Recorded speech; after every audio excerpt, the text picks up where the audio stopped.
Ayan po. Ayan na po ang aking mga alagang bubuwit, mga idol.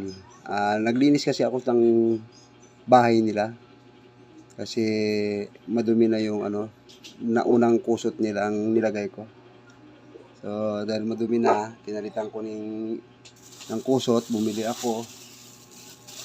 So, mura lang naman idol, ang kusot. Ito, isang ganito, ayan, 20 pesos lang. So, yung nilagay ko ngayon dyan, katulad pa rin dati, halagang 20 lang. Kasi pagka masyadong madami ilalagay mga idol,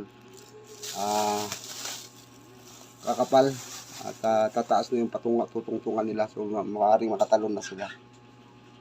Ayan po yung aking mga ay yung karton na yan dyan mga idol, pinalitan ko na yung dati kong nilagay na box ng